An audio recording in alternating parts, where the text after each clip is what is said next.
नमस्कार विद्यार्थी मित्रांनो, मी महेश गडाख पुनश्च एकदा आपले कृषीरत्न अकॅडमी या यूट्यूब प्लॅटफॉर्मवर हार्दिक स्वागत करतो. बघा, आपण BSc ॲग्रिकल्चर ॲडमिशन 2025 याची एक सिरीज सुरू केलेली आहे आणि त्यावर आपण ॲडमिशनचं शेड्यूल काय आहे, त्यानंतर वेगवेगळ्या कॉलेजचे कट ऑफ आपण आता या व्हिडिओ सिरीजच्या माध्यमातून डिस्कस करत आहोत. कोणी जर मागचे व्हिडिओ बघितले नसतील तर यूट्यूबला आपली प्लेलिस्टसुद्धा आहे आणि त्या प्लेलिस्टची लिंक आपण आज डिस्क्रिप्शनमध्ये सुद्धा देणार आहोत. तर आज आपण डिस्कस करणार आहोत government college of agriculture Nagpur या कॉलेजचे कॅटेगरी वाईज कट ऑफ. ठीक आहे. बघा, आता काही मुलं कन्फ्यूज झाले होते की हे मी आता व्हिडिओमध्ये म्हणताना याला मार्क्स म्हणतो, मार्क्स. ठीक आहे. तर बघा, ते काय असतं, हे कसं कॅल्क्युलेट केलं जातं. सीईटीचे पर्सेंटाईल तुमचे सीईटीचे पर्सेंटाईल असतील. ठीक आहे.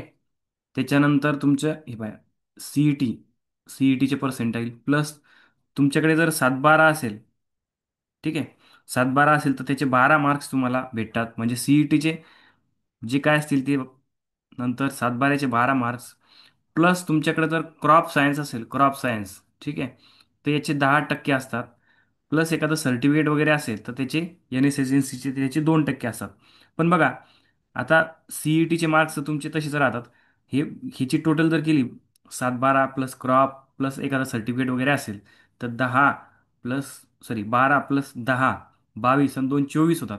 पण मॅक्सिमम जो एक्स्ट्रा पॉईंट भेटतात ते 20 असतात. लक्षात ठेवा, तुमच्याकडं कितीही मार्क्स असले, समजा 12 7-12चे सुद्धा असले आणि क्रॉपचे असले, ठीक आहे, 22 होतात. पण ते मॅक्सिमम किती भेटू शकतात? 20 मार्क्स भेटू शकतात एक्स्ट्रा. म्हणजे सीईटीच्या मार्क्सच्या व्यतिरिक्त तुम्हाला किती एक्स्ट्रा मार्क्स भेटू शकतात? तर 20 मार्क. आणि एखाद्याकडे समजा फक्त 7-12 आहे, ठीक आहे, तर त्याला किती भेटतील? 12. मॅक्सिमम जे केसेस असतात, म्हणजे मॅक्सिमम जे स्टुडंट असतात, तर त्यांच्याकडे काय असतं? 7-12 असतं. क्रॉप सायन्स पण सगळ्यांचं नसतं. आणि स्पोर्ट असेल, NCC असेल, NSS असेल, हे सुद्धा सर्वांच्याकडे नसतं. ठीक आहे. म्हणून मी व्हिडिओमध्ये म्हणताना याला मार्क्स म्हणतो, मार्क्स. ठीक आहे. ते पर्सेंटाईल आणि मार्क्समध्ये तुम्ही कन्फ्यूज होऊ नका. ते सीईटीचे पर्सेंटाईल प्लस तुमच्याकडे असलेला 7-12 किंवा अन्य सर्टिफिकेट असतील किंवा क्रॉप सायन्स असेल, ते मिळून ही बेरीज केली जाते. ठीक आहे. बघा, government college of agriculture Nagpur. आणि अजून एक महत्त्वाचं आहे, BSc ॲग्रिकल्चर ॲडमिशनसाठी तुम्हाला PCB ची मार्कशीट असेल, मार्क्स असो, किंवा PCMचे मार्क्स असो, किंवा JEE चे मार्क्स असो, किंवा नीट, या तुम्ही जर यापैकी कोणतीही एखादी परीक्षा किंवा या सर्व परीक्षा दिल्या असतील आणि यापैकी जे बेस्ट मार्क, म्हणजे या चारही परीक्षामध्ये ज्याच्यामध्ये जास्त मार्क्स असतील ते सर्टिफिकेट तुम्ही तिथं अपलोड करू शकता. म्हणजे असं नाही की तुमचा बायो नव्हता म्हणून तुम्हाला ॲडमिशन भेटणार नाही, असं नाही आहे. ठीक आहे. पूर्वी होतं ते.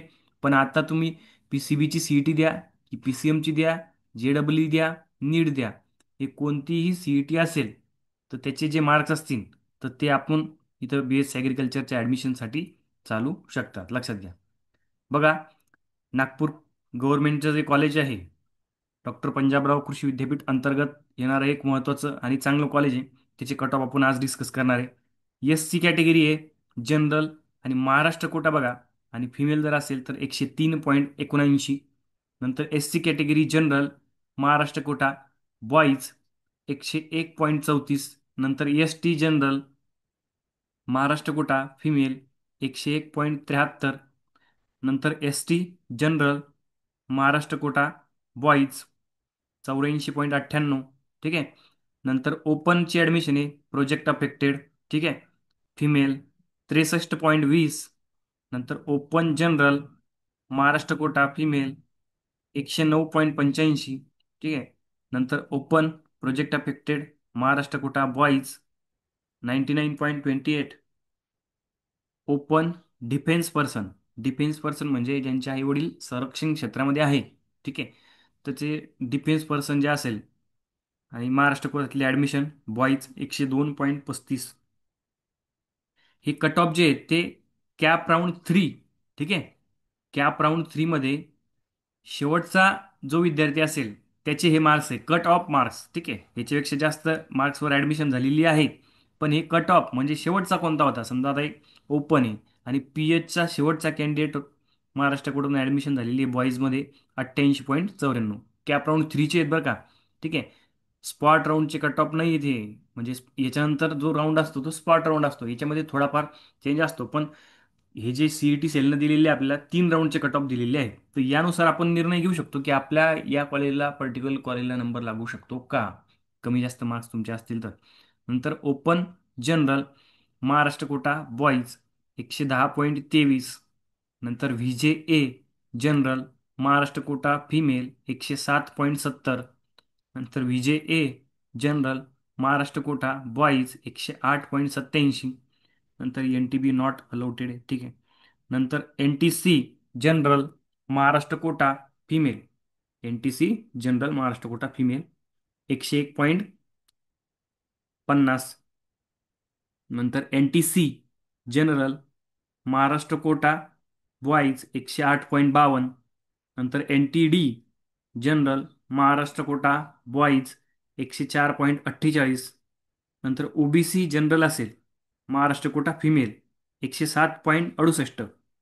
नंतर ओबीसी मध्ये पीएच असेल, ठीक आहे, महाराष्ट्र कोटा बॉईज तर 96.93. ठीक आहे. बघा government college of agriculture Nagpur याचे कट ऑफ आपले डिस्कस करणं सुरू आहे. आणि बघा या कट ऑफचा फायदा काय असतो की जेव्हा आपण आता ऑप्शन फॉर्म भरणार आहे, तर तेव्हा आपल्याला एक अंदाज येतो, किंवा आपल्याला फर्स्ट राऊंड झाला, सेकंड राऊंड आणि थर्ड राऊंडसाठी आपल्याला थांबायचं आहे की नाही थांबायचं आहे, की ॲडमिशन आपल्याला फर्स्ट राऊंडमध्ये सेकंड राऊंडमध्ये घेऊन टाकायची आहे, यावरून एक अंदाज आपला या ठिकाणी येत असतो. ठीक आहे. खूपच जर तफावत असेल आणि आपण समजा तुमचे मार्क्स आहे 100, सॉरी टोटल 80 मार्क्स आहे, आणि तुमच्या पर्टिक्युलर कॅटेगरीचा जो कट ऑफ आहे समजा या नागपूर कॉलेजचा, त्याच्यामध्ये भरपूर सारा तफावत आहे, म्हणजे 20 मार्क्सचा जवळपास तफावत आहे, मग तुम्हाला थांबायला परवडणार आहे का, तर नाही. तर बघा नंतर government college of agriculture Nagpur OBC general Maharashtra quota बॉईजचा कट ऑफ आहे 105.60. नंतर S C general university quota female 102.14. दोन टाईपचे कोटा आहेत तुम्हाला माहिती आहे, महाराष्ट्र कोटा आणि युनिव्हर्सिटी कोटा. नंतर S C physical handicap university quota boys ही इथं अलॉट नोटीस झाली या कॉलेजला. ठीक आहे. S C general university quota boys 100.53. S T general university quota female 96.49. नंतर S T general university quota boys 81.42. नंतर ओपन पी एच, ओपनमध्ये P H university quota female 92.23. नंतर open general university quota female 110.19. नंतर open project affected university quota boys 82.12. ठीक आहे. आता पुन्हा एकदा सांगतो, प्रत्येक व्हिडिओमध्ये सांगतोय मी, कारण की एखाद्याने जर मागचा व्हिडिओ बघितला नसेल. बघा युनिव्हर्सिटी कोटा असतो आणि महाराष्ट्र कोटा असतो. बघा आपण ज्या विद्यापीठाच्या कार्यक्षेत्रामध्ये शिकलेलो आहोत, म्हणजे तुम्ही जर 12वी 12th एक्झाम जी आहे, तुम्ही ज्या विद्यापीठाच्या कार्यक्षेत्रामध्ये कंप्लीट केली, ती झाली तुमची युनिव्हर्सिटी. आणि अन्य जे विद्यापीठ असतील ते मग तुम्ही तिथं तुमची ॲडमिशन महाराष्ट्र कोटामधून होईल. ठीक आहे. आपल्या विद्यापीठामध्ये सुद्धा महाराष्ट्र कोटामधून ॲडमिशन होती जर का तुम्हाला जास्त मार्क्स असतील तर. ठीक आहे. म्हणजे असं नाही की तुमची युनिव्हर्सिटी होम युनिव्हर्सिटी जी असेल त्यामध्ये तुमची युनिव्हर्सिटी कोटामधून ॲडमिशन होईल असं नाही. महाराष्ट्र कोटामधून पण होईल पण तुम्हाला हायर मार्क्स असतील तर. ठीक आहे. आणि युनिव्हर्सिटी कोटामध्ये ॲडमिशनला कमी मार्क्स लागतात, लक्षात ठेवा. म्हणून आपल्या होम युनिव्हर्सिटीमध्ये ॲडमिशन होण्याची शक्यता जास्त असते. ठीक आहे. आणि तुम्हाला जर हायर मार्क्स असतील तर तुम्हाला अन्य युनिव्हर्सिटीमध्ये सुद्धा ॲडमिशन भेटू शकते. समजा एखादा विद्यार्थी असेल, तो पर्टिक्युलरली डॉक्टर पंजाबराव देशमुख कृषी विद्यापीठाच्या कार्यक्षेत्रामध्ये तील जिल्ह्यातील असेल, म्हणजे जे विदर्भातील जे जिल्हे समजा बुलढाणा, अकोला, वाशिम, ठीक आहे, हे सगळे नागपूरपर्यंत, गडचिरोली, चंद्रपूर तिकडपर्यंत हे सगळे येतात डॉक्टर पंजाबराव देशमुख कृषी विद्यापीठाअंतर्गत, पीडीकेव्ही अंतर्गत. पण एखाद्या विद्यार्थ्याला असं वाटलं की आपल्याला एमपीकेव्ही युनिव्हर्सिटीतलं पुणे कॉलेज घ्यायचं. ठीक आहे. मग हा जो विद्यार्थी आहे पर्टिक्युलरली याची होम युनिव्हर्सिटी आहे पीडीकेव्ही, PDQV याची होम युनिव्हर्सिटी आहे. ठीक आहे. पण याला घ्यायचं MPQV मध्ये ॲडमिशन, पुणे कॉलेजला. मग PDQVतला विद्यार्थी MPQV मध्ये ॲडमिशन घेण्यासाठी याला जे मार्क्स लागतात ते खूप जास्त लागतात ॲज कम्पेअर टू द, समजा जो पर्टिक्युलर MPQVतला विद्यार्थी आहे, MPQVच्या अंडरचा, त्याच्या कम्पॅरिझनमध्ये. आणि या पर्टिक्युलर या विद्यार्थ्याला जर त्याच युनिव्हर्सिटीमध्ये PDQमध्ये जर ॲडमिशन घ्यायचे असेल तर त्याला थोडे कमी मार्क्स लागतात. तुम्हाला कट ऑफून ते समजेल. युनिव्हर्सिटी कोटा जो असेल बघा, हा युनिव्हर्सिटी कोटा आणि महाराष्ट्र कोटा याच्यामध्ये फरक आहे. ठीक आहे. मार्क्समध्ये तुम्ही, आता मी व्हिडिओ अ, चालू आहे तेव्हा ॲनालिसिस करू शकता. ठीक आहे. जस्ट आपण एक एक्झाम्पल घेऊ शकतो. ठीक आहे. तरी तुम्ही तुमच्या लेवलला सुद्धा ॲनालिसिस करू शकता की युनिव्हर्सिटी कोटामध्ये किती प्रमाणामध्ये तो कट ऑफ खाली येतो. जास्त पण नाही येत, पण थोडेफार सीट्स ज्या असतात त्या आपल्या युनिव्हर्सिटी कोटामधून ॲडमिशन लवकर होतात. ठीक आहे. लक्षात ठेवा. बघा, ओपन डिफेन्स पर्सन असेल युनिव्हर्सिटी कोटा बॉईज 88.15. नंतर ओपन PH असेल युनिव्हर्सिटी कोटा बॉईज 91.90. नंतर open general university quota boys 106.14. नंतर VJ A general university quota female 107.08. नंतर VJ A general university quota boys 104.76. ठीक आहे.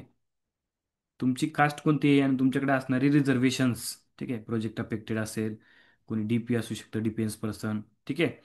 त्यानंतर कोणी प्रोजेक्ट अफेक्टेड असू शकतं. असे आपापले जे रिझर्वेशन असतील, ठीक आहे, आणि आपली कॅटेगरी असेल कास्ट, त्यानुसार आपल्याला डिसिजन घ्यायचे आहेत.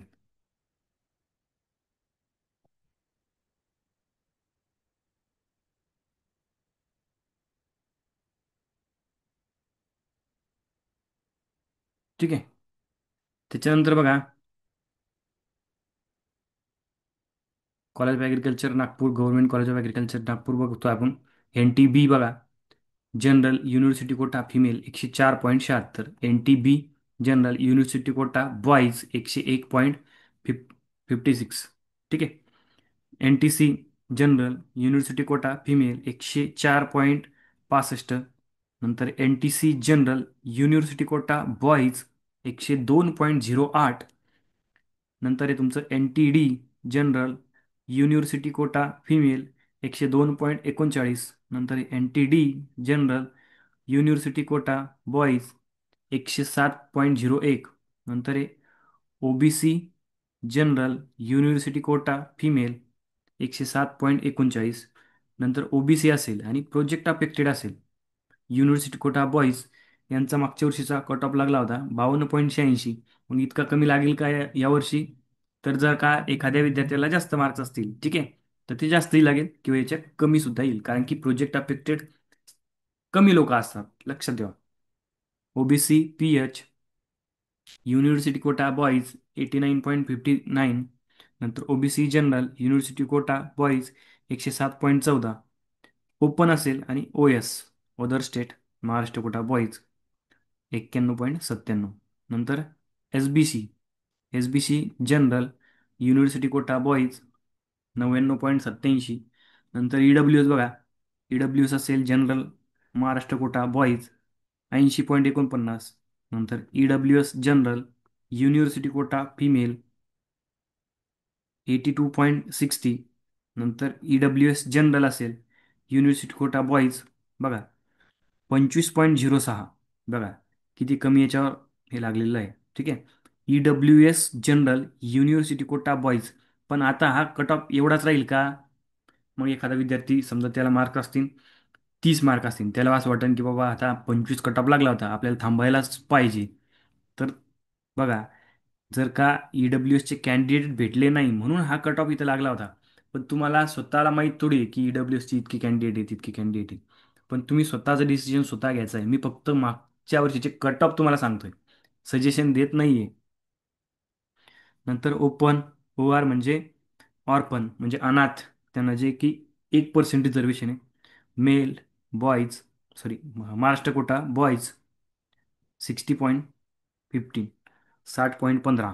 नंतर SCBC general Maharashtra quota female 102.80, SCBC general Maharashtra quota boys 107.28.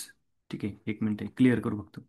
बघा, particular category wise cut off मी इथं डिस्कस करतोय, फक्त तुम्हाला कोणत्याही प्रकारचे सजेशन्स या ठिकाणी देत नाहीये की तुम्ही या कॉलेजसाठी प्रिफरन्स द्या किंवा देऊ नका. मी असं कोणत्याही प्रकारे इथं सजेशन्स तुम्हाला देत नाहीये. माझं काम आहे फक्त की लास्ट इयर कट ऑफचा तुम्हाला अंदाज यावा आणि त्यानुसार तुम्ही स्वतःचे डिसिजन स्वतः ॲनालिसिस करून घ्यावे. ठीक आहे, यासाठी फक्त मी हे आपल्या यूट्यूब चॅनलच्या माध्यमातून सांगत आहे. ठीक आहे. त्याच्यानंतर बघा, कॉलेज ऑफ ॲग्रिकल्चर नागपूर तुमचा SCBC general university quota female जी होती ती 71.42. नंतर SCBC general university quota boys 64.95. ठीक आहे, अशा प्रकारे आपण आज गव्हर्नमेंट कॉलेज ऑफ ॲग्रिकल्चर नागपूरचं जे कॉलेज आहे आपलं, त्याचा कॉलेज कोड आहे 111-05. 111-05 लक्षात ठेवायचे, कॉलेज कोड पण खूप महत्वाचे आहेत. 111-05 हे गव्हर्नमेंट कॉलेज आहे नागपूरचं. ठीक आहे, ज्यांना कुणाला ऍडमिशन घेण्याची ती इच्छा असेल त्यांनी अनालिसिस करून तसे प्रिफरन्स द्यावे. ठीक आहे, पण एवढंच आहे की होम युनिव्हर्सिटी जी असेल त्याच्यामध्ये तुमची ऍडमिशन होण्यामध्ये लवकर ऍडमिशन होते. ठीक आहे, लवकर म्हणजे थोडे कमी मार्क्स असतील किंवा जी काही होम युनिव्हर्सिटीमध्ये असेल त्याच्यामध्ये आपलं रिझर्वेशन या ठिकाणी असतं. ठीक आहे, त्याच्यामुळं सेल्फ ॲनालिसिस करायचं, मार्क्सचं कॅटेगरी वाईज आणि आपल्याकडे असणारे सर्टिफिकेट, आणि त्यानुसार निर्णय घ्यायचे आहेत. थँक्यू. जर तुमचे काही प्रश्न असतील तर तुम्ही कमेंट करू शकता. ठीक आहे, आणि व्हिडिओ आवडला असेल तर लाईक करा, चॅनलला सबस्क्राईब करा. ॲडमिशन संबंधी, ठीक आहे, आणि ॲडमिशन झाल्यानंतर सुद्धा मिळणारा जो कंटेंट आहे तो आपल्या चॅनलवर भेटत राहणार आहे.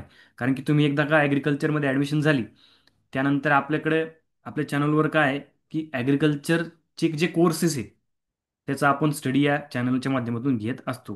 म्हणजे तुमच्या असणाऱ्या ॲग्रिकल्चरला जे सब्जेक्ट असतील समोर, ठीक आहे, त्याचं डिस्कशन असेल, लेक्चर असतील, लाईव्ह सेशन असेल, ठीक आहे, हे सगळं ऑब्जेक्टिव्ह असेल, सगळं या चॅनलवर प्रोव्हाइड केलं जातं. ठीक आहे, त्यामुळं चॅनलला सबस्क्राईब करा, आपल्या इतरही मित्रांना शेअर करा, आणि कोणाला काही जर अडचण असेल तर ते कमेंटमध्ये तुम्ही सांगू शकता. थँक्यू.